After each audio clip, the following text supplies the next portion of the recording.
Hi everyone, this is Arad from English for Everyone, and today in this video I'm going to work on this expression, this saying, good for you. This is mainly an answer to just to encourage someone. When someone has done something good or has achieved something or has completed something, we use this to express our happiness, to express the encouragement for what they have done, they have received, or they have achieved, just to show that we share the happiness with them. We are also happy that they have done that.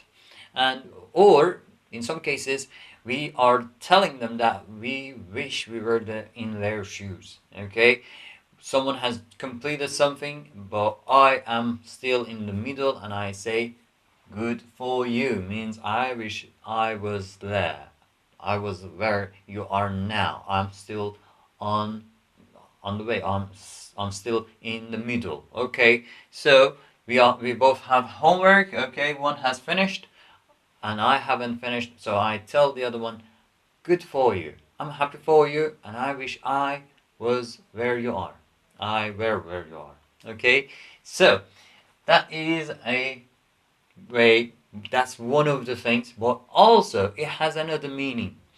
It doesn't really mean that, but we use it in a different situation, and that is when we really do not care.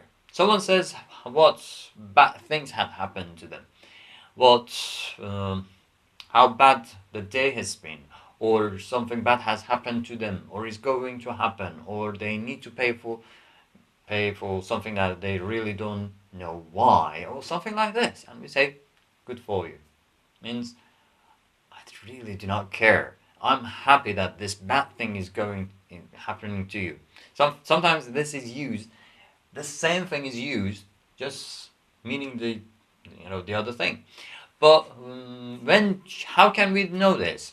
Well, that is clear in the tone. Sometimes it's not clear. We really don't know if the person is happy or is just sarcastic or is just annoying or is kidding. We really don't know. Sometimes it's really, really hidden, but sometimes it's really obvious. And we know that they are happy of this failure. We have failed and they're happy and they just say, good for you, means we were expecting this, or I told you that this is going to happen. So be careful and watch the tone as well. So this could mean something good, something positive, and also something negative. Okay, in today's English. So let's look at the examples. The first one says, "You finish your homework. Good for you." Okay, the person might bring this to the beginning of the sentence and would say, "Good for you. You finish your homework."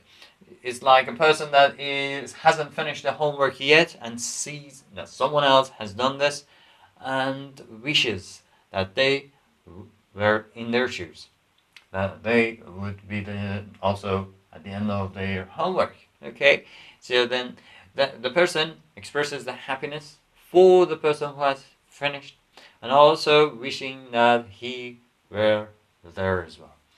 That's one of them. The other one, A says, Edward has booked his holiday.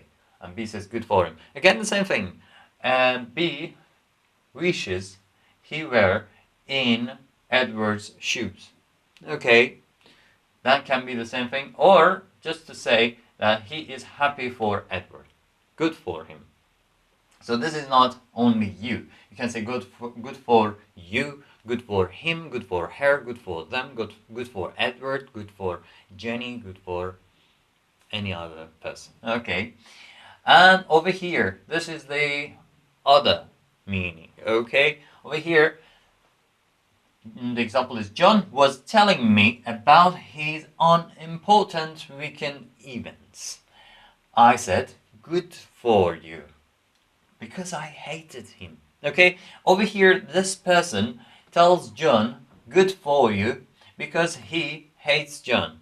Okay, and is happy that something bad has happened to him.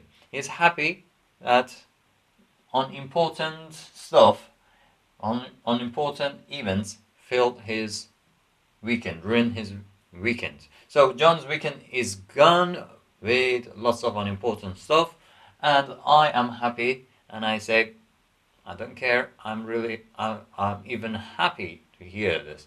But instead of saying that directly, I say good for you. Okay, so I am showing a bit of hatred. But sometimes that is really obvious, like the example I brought. So, like this example, it is really obvious. But sometimes we really don't know if they really mean they are happy. It's really a bit of both, so we can't really understand. Sometimes it is clear, like the example shown over here. Now it's your turn. You can make your sentences and comment them below this video, meaning this one or meaning the other one, meaning that you are happy or you don't care. So it's up to you. Just make some examples using good for you and comment them below the video, and I'll check them. I'll let you know if they're correct. If not, I'll let you know, but most probably they are, and they will be left for others who are going to watch the video after you. Thanks for your help and thanks for watching this video, and I'll see you in the next video. Till then, bye bye.